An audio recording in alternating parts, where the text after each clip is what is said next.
Assalaamu calaykum. Dhegeystayaal ku soo dhawaada qaybtii saddexaad iyo taxanaheennii sheeko halgameeda Dareemin Geerida. Ciidanka kala jabaqayna maqlin ayaan maqlaa codka dabaysha xaga ee geedaha caleemaha ka daadinaysa, isliska laamaha, cida dugaaga iyo heesaha shimbiruhu way kala soocan yihiin. Udugga manka iyo urta halaqa ayaan iyana iskaga qasnayn. Waa saacadaha aan waardiga ku jiro waxaa yimid saddexdii cawayoonta ku maqnaa oo wada in qabadin ah, xogaa sonkor ah iyo 10 biyo ah.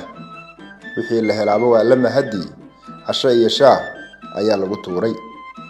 Dhamaajiye intaan haysta dhub la milixeeyay, dhul maxaan xoreeyaa wallaan dhibay naftaydii. Taxay duruufaha halganku ka soo faramaroojiyeen naftii hore Ismaaciil.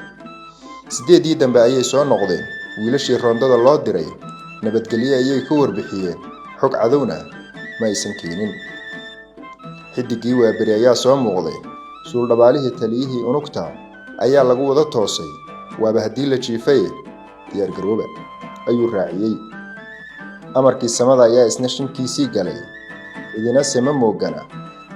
Rabbi ha aqbalay markaanu salaadii ka gadoonnay ayaanu ku tuurannay qaxwo sonkorta lagu waabiyay.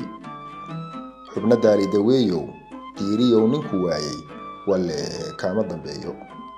Xikmad carabi ayaa ahayd subaxii wuxuun liq dhagaxnaha noqdee. Kama duwanin hilib geel inaanu ka durduurannay, yaana ku daalinina waanu sii daynay. Unugtanadii guradaanu qaadnay, unugtii koowaadna laagta dhuuxeeda ayay hayaan. Iskuma milanno, waanu iska warhaynaa oo sheedaannu ka wada soconnaa. Waxaanu isoogu nimid goobtii qorshaysnayd. Taliyihii kooxda ayaa khudbad uu soo gaabiyey hortanada ka jeediyey. Sidii dabciga u ahayd ma wada odhan, waxbana kama tegin.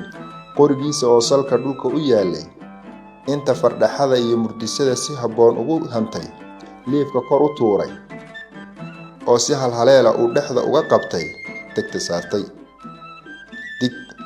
Digtoonow, sanka balooli, sarraxa taag, naso, garab saabdab, door, joogso ayuu ku cabaaday. Codkaas oo soo xasuusiyay xilligii diboogi. Gaardi iyo faqla gaaban ayaan u galay, xogaa dhidid ah ayaa shax naga soo yiri. Markii aanu furfurannay, inta dhowr fallaadoodna loo qaybiyay ayaanu halkii ka kala duulay. Dhaawicii goobtii loogu tala gaadhay cadowna ma arag. Dhammaan kooxdanadiina nabadgeliyo ayaanu isku macal salaameynay. Mahmaa Soomaaliyeed baa ahayd, khayr wax kaalama tagee shar u tooghay. Hadda way taagan tahay, waanu raad gadanay, wax caddaynahna maanaan reebin. Maxayse igu taallaa warbixinta la helaya waxay sheegaysaa in dhinac walba gaaladii ka soo baxday. Qushigeeda ninkii dhoof ku yimid bay geeridu dhibaysaa. Waxayse ogyihiin inuuna saad jooqaha aan kaga dhuumanayo uusan ii oolin, oo wixii dhuuni ah aan shacabkayga u soo doono hal ari haddii aan ka maqnaado. Kolkaasay reeraha isku heerheerayaan iyagoo maanka ku haya lo dacdaa loo fadhiistaa. Dhowr habeen ayaan raadgadasho iyo dhuumaalaysi meelihii ku joognay oo aanu kolba jihadii ay ka yimaadeen u dabamaraynay. Aagan aan ku sugannahay waa dhul ka dhaca ka deg ah. Waxaanu saarannahay buur dheer oo aan ka ilaashanayno gaala reeraha dul degan oo doox naga hooseeya fadhida. Qiiq kolla yaraanaya kolla isballaarinaya ayaanu aragnaa, haadina ay dul hehaabayso. Naftii hore aanan hadda mid u ahaa xasuusan karin oo garabkayga fadhiya ayaa yidhi, gaaladu xoolaha markay qalanayaan dhankay u jeediyaan. Markaasaan ugu celiyey, maxaad ku keentay su'aashaas? Markaasuu yidhi, haadaasi waa raqay qasheen, hilibkuna dabka ayuu u saaran yahay oo qiiqu kolka uu badanayo dabka ayay isku raacinayaan badana. Naftii hore ilka case oo daqiiqada ka hor bilcil aan naga fogeyn xaadxaadhanayay ayaanu qosolkiisa maqalay. War maxaad soo xasuusatay? Ayuu ruux garabkayga ka yidhi. Nooma jawaabin. Waxaanse maqlay qura dheer. Aaskii ayaa madoobaaday. Halkii ayaanu ku shaahkarsannay, annaga oo aan cidna u aabayeelaynin. Ileen gaalo kol hadduu gabalku dhaco, bogga dhulka kama qaadee. Hala diyaar garoobo ayuu yidhi mas-uulkiina watay. Aniga iyo 3 naftii hore waxaana la amray inayna gaaladaasi fursad u helin reerka in ay waxyeelaan oo ayna difaacooda ka bixin. u saar adna gafuurka sankiisa oo kaga rid wiilasha ayaa la amray wiil hoogii bari duleelka lagu haleeyay. waanu dhaadhacanay dhankii ay dabayshu u socotay intaanu ka marnay ayaanu ooda kaga qaadnay rasaas tirabeel ah oo suuqa madow u badan. ceeriyaamo iyo dhada ayaa nagu xidhatay magufaaca rooba waxba kuma duwanaa. midkanagii fooda kor u qaadana awowgii waa la gubay. xabadii gaaladu hal mar bay jalaq tidhi.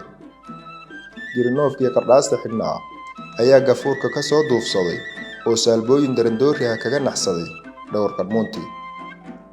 kamaanaan daahin inaannu dib u ruqaansanno oon samayno dib u gurasho xeelo dagaal. hal baaq ah ayaannu ku macalsalaamaynay wiilashii duudka saaraa. qiyaastii 3 saac kadib ayaannu isku soo majeernay. dayixii oo aan weli dhicin ayaannu dhankiisii ka soo marnay. markii hore waxaan shaanshaq ah ma aysan lahayn, eegase hunhunnu ayaa hoos loo maqlaa iyo cod aad moodo ruux afka marya lagaga cufeeyey oo misana cabaadaya. waxaan si ugu malaynayaa in ay yihiin dhaawac ay tagoogaha jabisay, saalbooyinkii oo carab dheer soo hurgufayay ama ay tacsheeradii hore sanbabada kala baxday.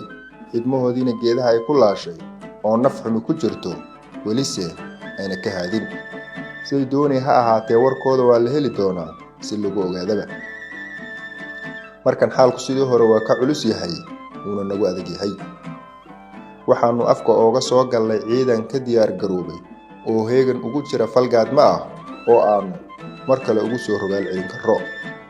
khasaarihii saacada ka hor soo gaadhay oo ay bishimaha la ruugayaan tababarkii ciidannimo iyo khibradihii ay ka dhaxleen falal noocan oo kale ah iyaga oo maanka ku haya ayay difaac adag noo sii galeen. dabxidh ayay nagu sameeyeen 2 afdabayl iyo cinjirla afduub ah oo addimadu u sii fidsanaayeen iyo qoryaha fudud ee sida darandooriga u dhaca ayaa noo diiday jaanis aanu ugu yaraan ku ogaano yoolka haysta. la soco qaybta xigta iyo sheekaalgameedda dareemin geerida.